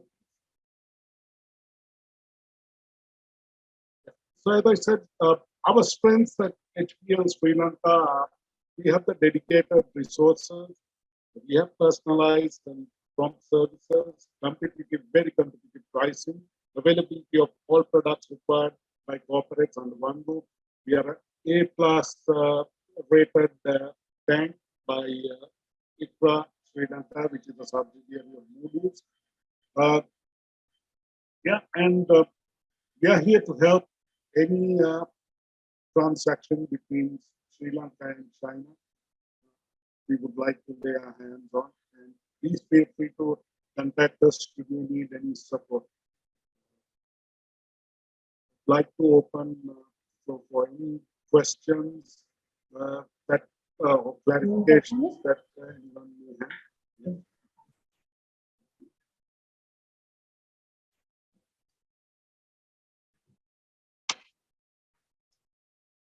Yeah, so CNY is relatively, as I said, it's a very stable currency, and there's no room to negotiate pricing because of the stability that it has for any exporter to negotiate Excuse pricing. me, Mr. Harendra. We are not much clear about your voice. Yeah, can you hear me better now? Hello. Yeah, so CNY is Yes, now okay. It's a relatively stable currency in the international market. There's more room to negotiate for price for exporters, as doing trading CNY will mitigate the FX risk and ensure that your risk in terms of FX risk with the currency fluctuations is minimized. Cross-border RMB settlement is promoted by Chinese regulators, so which is also subject to preferential national policy. So, and we have the capability to do that, to help you.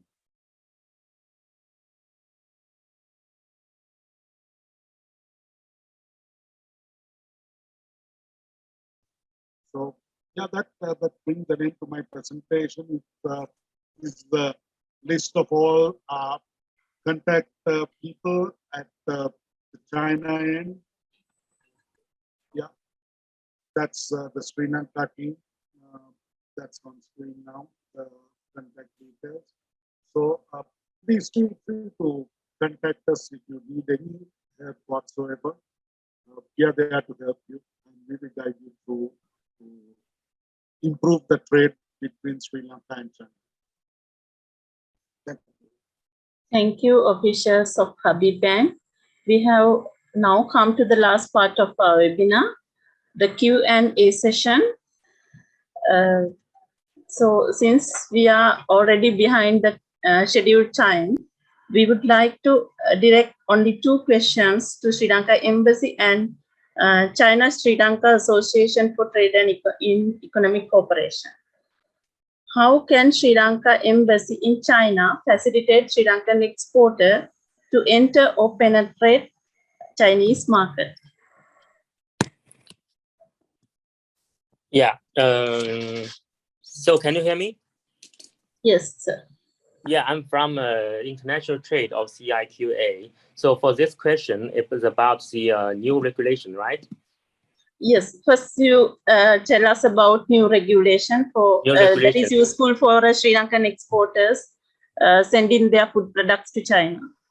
Yes. So for the new regulation, it's called single window. This new regulation, except for the Chinese standard, we have to put the label in Chinese, accurate information, and all declaration to GACC, etc. And we also declare all the papers, packaging related information in the system. So when the company is handling the declaration of paperless with all the documents for outbound packaging, so the company need to declare through the single window of customer clearance and international trade. So this is quite important thing, and we have to do it before they go into the international trade. So this is the kind of a digitalization important thing to do. And this is also one part of the packaging inspection. So the company who would like to export the product into China, they can either upload the attachment documents in the business declaration system, or it can follow the guideline by selecting the corresponding business type in the system and click for the paperless inspection application, then follow the steps. And then you can enter the inspection application number to upload all the documentation. And then our backup team will check and follow the guideline. This is the kind of very important thing we need to be clear in the new policy of single window. Thank you, Mr. Jason. Okay. Yes. Okay. Yeah. So thank you. If you have any other further question, please write by email or just contact us. Contact CIQA in Beijing. Okay. Thank you. Thank you. Your Excellency, if you can answer this question, how Sri Lanka Embassy in China facilitate Sri Lankan exporters, new exporters to enter into Chinese market.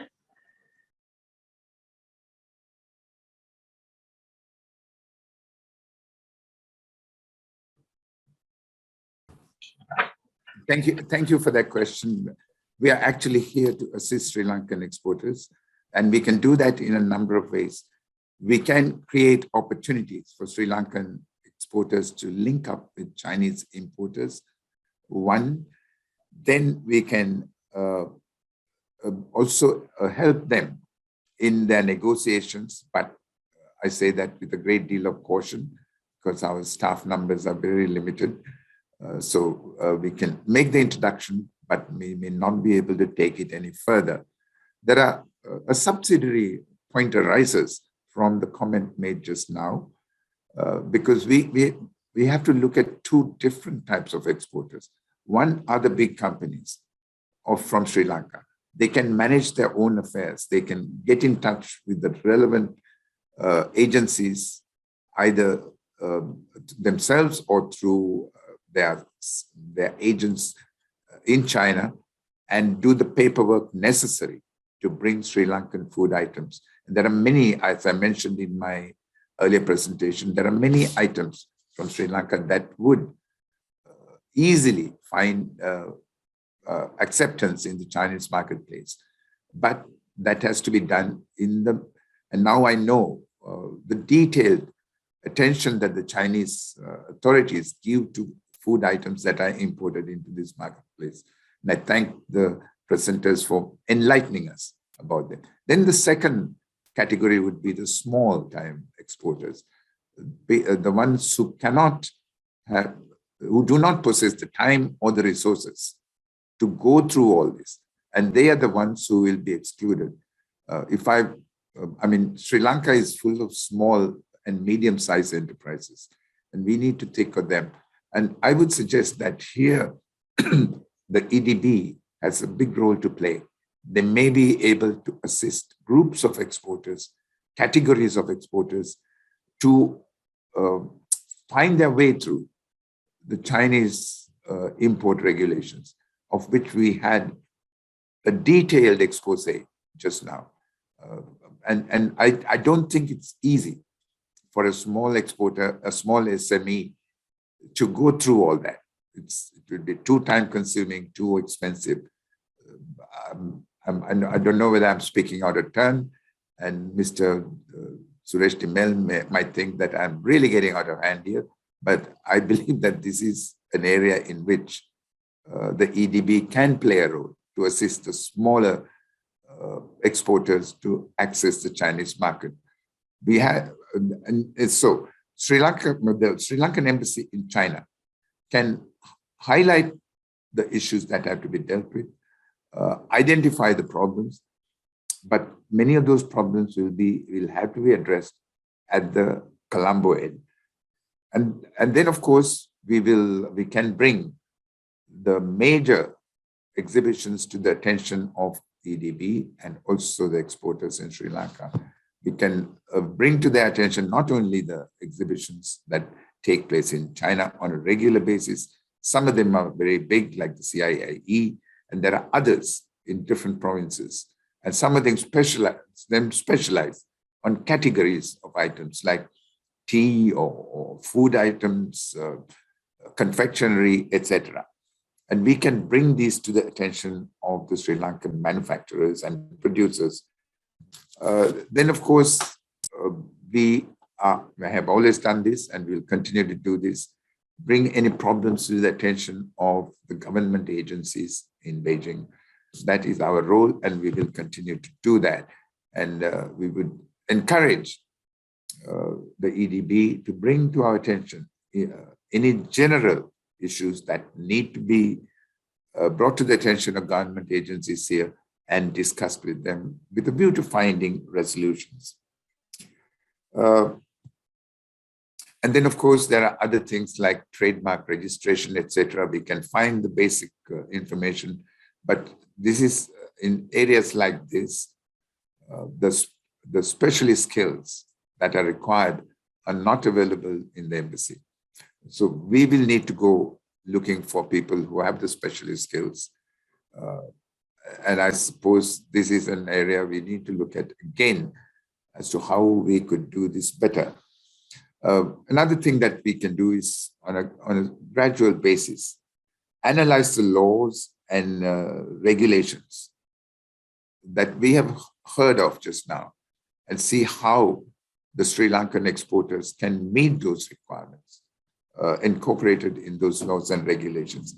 I don't think it's going to be an easy task.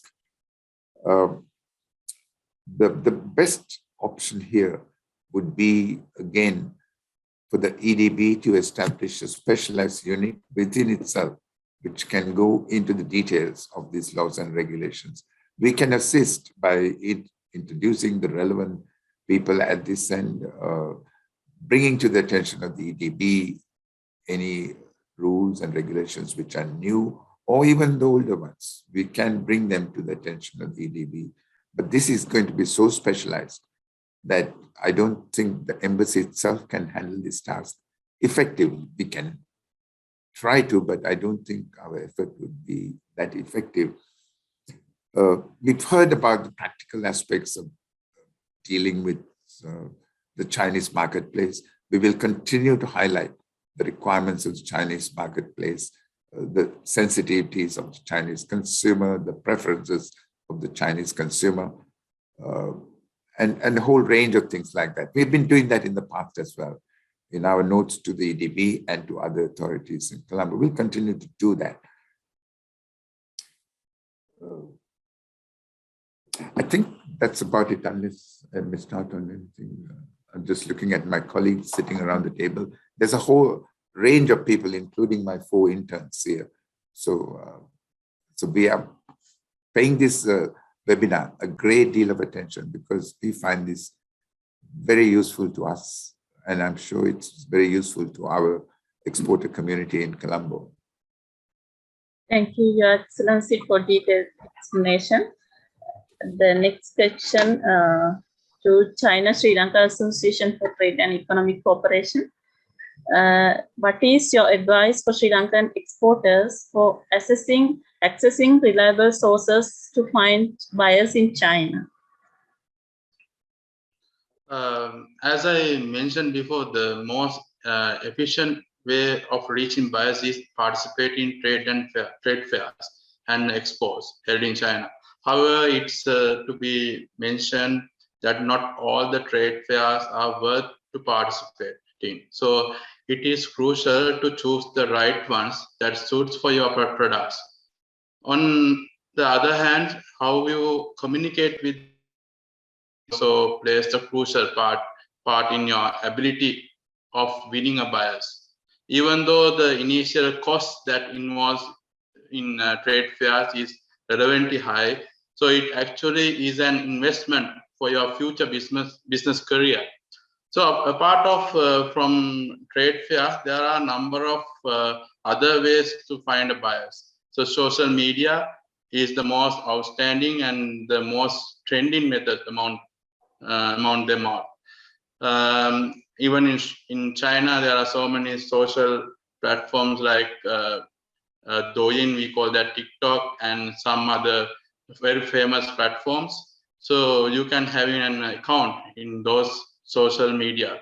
And other hand, there are these B2B web platforms you can use to find a buyers. Well-known examples for Alibaba.com or eWorldTrade.com, global source. You can create your own profile and expose your products to interest parties. So the thing is, you have to, in China, is like business goes with the relationship. So the best thing, you have to find one person. Maybe the one person will help you to find more and more, because all the business goes with the relationships. Even me, I come to this place, or a lot of Chinese, they help me. And so the best thing, you have to find one guy from China. He might be the very small guy. He don't have a big potential, but you can, through him, you can make a lot of relationship, a lot of chances you can find it. So that's what I have to give the talk about that. Thank you. Thank you very much. So thank you for all the panel members and presenters. I request all the participants to submit your answers to evaluation questions on this session for us to get your review on today's webinar.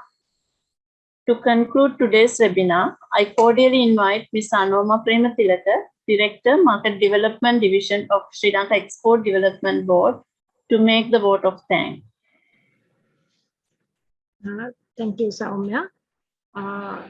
So now you can see the questionnaire. While I'm speaking, please fill this questionnaire.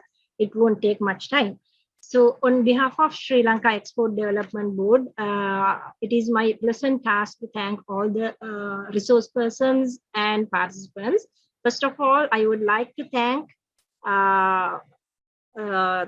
Excellency Dr. Palita Kohana, the Ambassador of Sri Lanka to China, for your active participation in this event, and also for the continuous guidance and leadership to promote Sri Lanka's exports to China market.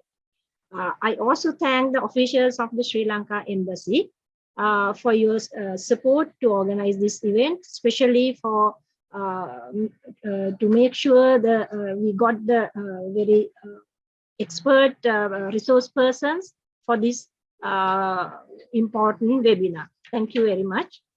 I also express our thanks to Mr. Chiranjaya Udumullage and Mr. Anurabanda from China Sri Lanka Association for Trade and Economic Cooperation for the support extended to organize this event, as well as for your resource contributions. It is my duty to thank all other resource persons from China, especially Mr. Guo Lisheng, former Deputy Director General of International Standards and Technical Regulations Research Center, and Mr. Xiao Duan, Secretary General of China Entry-Exit Inspection and Quarantine Association, for accepting our invitation to share your experiences and knowledge, which is no doubt is beneficial for our participants. I also thank the officers from the Habib Bank for providing Sri Lankan companies a lot of information on your products as well as services. I think they are very useful for our exporters, especially about the financial transaction and cross-border transactions with China.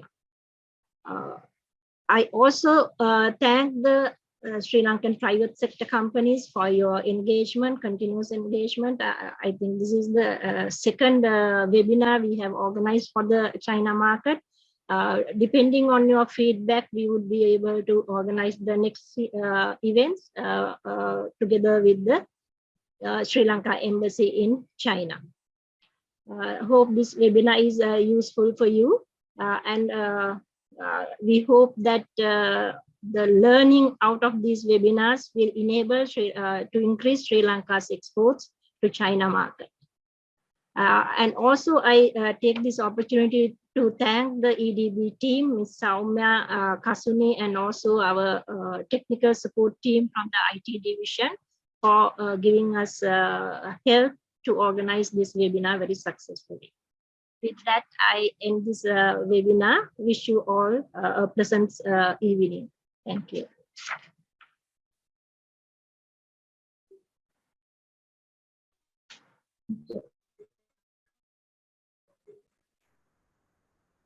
Excellency, anything from your end?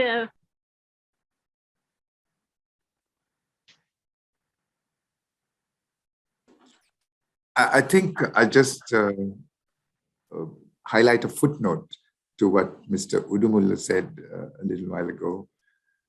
China is not an easy market, but a lot depends on personal relationships. So this is not a place where you can charge in, do business, and charge out. This can be done in other markets. I know of places like that, but not in China. You need to build up relationships. As they say, guanxi is everything. You need to have patience, do it slowly, and win the confidence of the company or the people you're dealing with. once that relationship is established, I think your business is assured. But you will also, on your side, be expected to be upfront, deal with them in an honest, sincere manner, and recognize that business is about a win-win outcome. You always need to think of it as a win-win operation that from which both sides can benefit, not just the one side. So I think that's a very important thing to remember. And another very useful thing to remember is that we need the Chinese market. We are a small, very small aspirant trying to enter that market. China really doesn't need us. So we have to try very hard. Currently, there is an excellent political relationship between the two countries. I don't think it has been as good as this for a long time. And we need to work hard to convert this warm political relationship to economic benefits for both countries, for mutual benefit for the two countries. I think that's the final point that I would like to make. Thank you.